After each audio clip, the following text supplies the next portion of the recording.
everyone. My name is Christine. I'm the marketing specialist here at the Davis Food Co-op, and I'm talking turkey with Jim. Hello, Jim Palicek, meat cutter here at the Davis Food Co-op. All right, Jim, let's get into it. So the first thing anyone preparing a turkey has to do is pick out the turkey, right? Of course.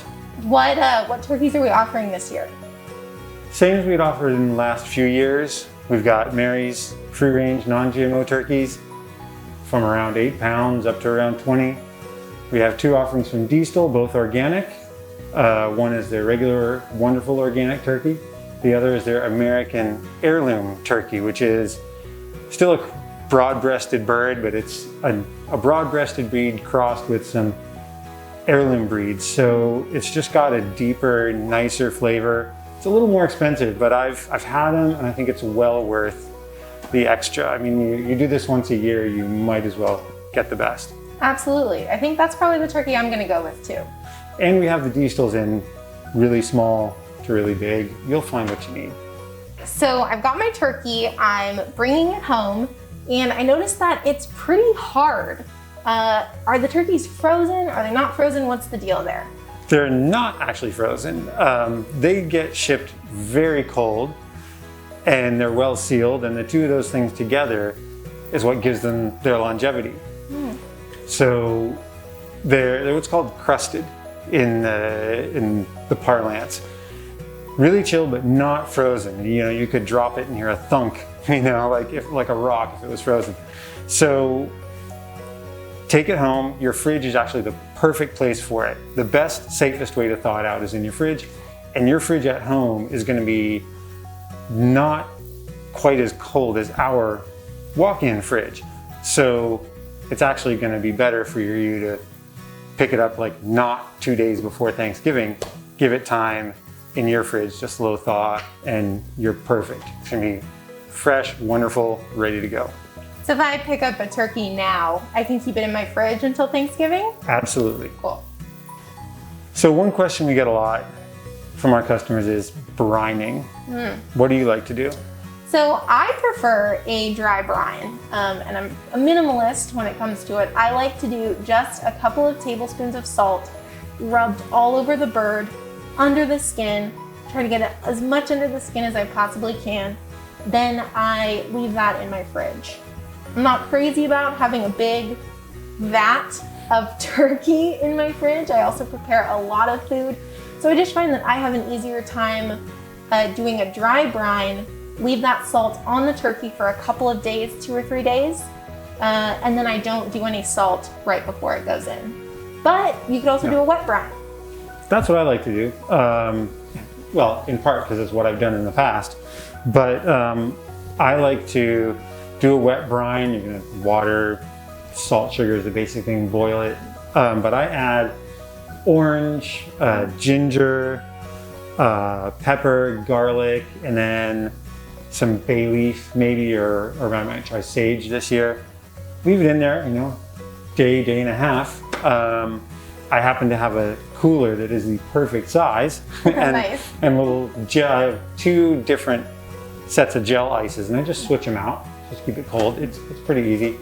And the one thing I make sure I do is pull it out, pat it dry, and give it, you know, a few hours or whatever to kind of dry, get the skin drier, because it will absorb some water so that it roasts up really nice. Genius. I never thought to do it in a cooler before. I always thought I had to make it work in my fridge. That's what garages are for. So how does stuffing my turkey change the cooking time? It doesn't.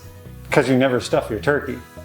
But you can stuff the cavity with things like onions, apples, celery, fresh herbs, citrus halves. Nice.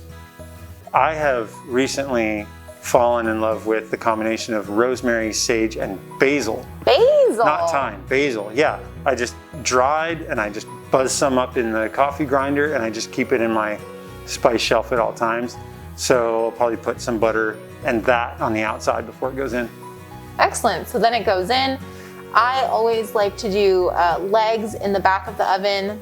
The oven in the back is much hotter. You don't want to dry out that white meat on the breast, so I keep the breast facing forward, legs in the back, and then I let it go in the oven until it reaches a certain temperature. Cool. Cool. Speaking of temperature, I read a really cool thing on Serious Eats, their website, talking about temperature. Of course, 165, being the safe cooking temperature we always cook to. If you get it up to 165, boom, it's for an instant, it's done. But as it turns out, there's a whole guideline about temperature, a given temperature, and how long to have it at that temperature to kill off the right amount of bacteria. And the author of this article likes cooking it to 150. So there's an associated time period it has to be at 150, but it's short. But anyway, hopefully we will link that URL in the video and you can read it yourself. Yeah, because I know a lot of folks, maybe they're using older recipes or they have older thermometers, and those recipes are telling them that the internal temperature needs to be 170, 180 degrees, and you are just going to get a very dry, not a good turkey if you're keeping it in until it's that hot. Yeah, never use a pop-up timer. Those things also I read are set to pop up at 180, and you are eating cardboard for dinner at that point. Yeah, neat idea about the legs in the back. I never thought of that.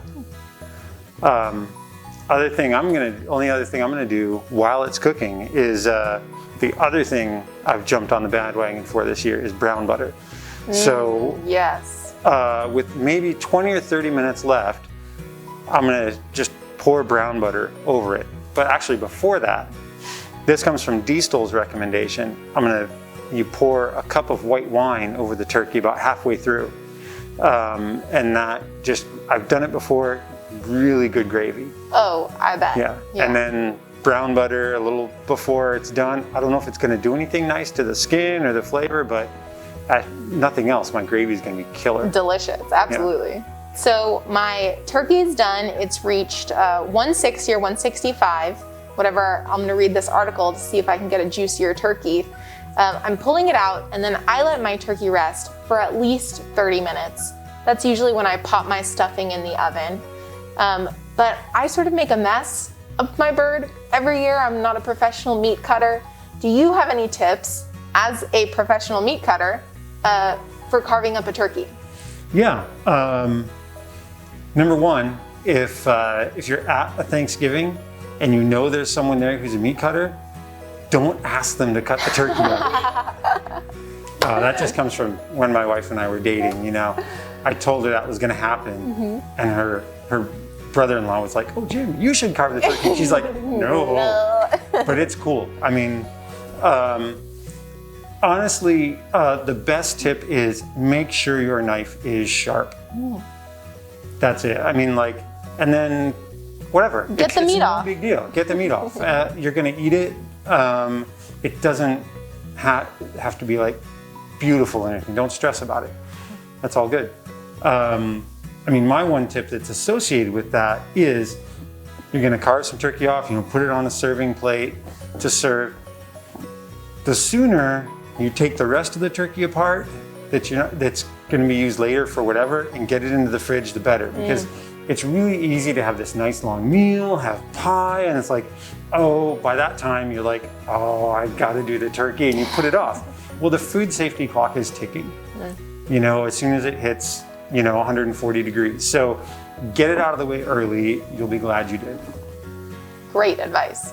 And, while it's sitting, you're doing your stuffing, hopefully you're pulling the turkey out of the roasting pan so you can get up all the good bits and stuff to make your gravies. That's free flavor. Use it. Leftovers. So Thanksgiving leftovers are almost just as fun as the Thanksgiving meal itself, at least in my household. But one thing that I really like to do with my turkey carcass is turn it into bone broth. I make chicken bone broth almost every single week, so it makes sense to me to just do it with the turkey. And we will link our favorite turkey bone broth recipe. But do you do anything special with leftovers? Not really. I mean, you eat them. Soup. Jim, thank you so much for sitting here and talking turkey with me. Pleasure. I am getting really excited to prep my bird next week. I'll probably be picking that up in the next day or two here at the co-op. Awesome. Any parting advice? A little bit of sage wisdom. Just the same as my intro wisdom is, it's all cool. Don't No stress. stress. No stress. There isn't the perfect Thanksgiving doesn't exist. Or rather, every Thanksgiving is the perfect Thanksgiving. Totally. It's all good. I love it. We wish you luck and a happy holiday with your family. Thanks so much for checking in with us, y'all. Cheers.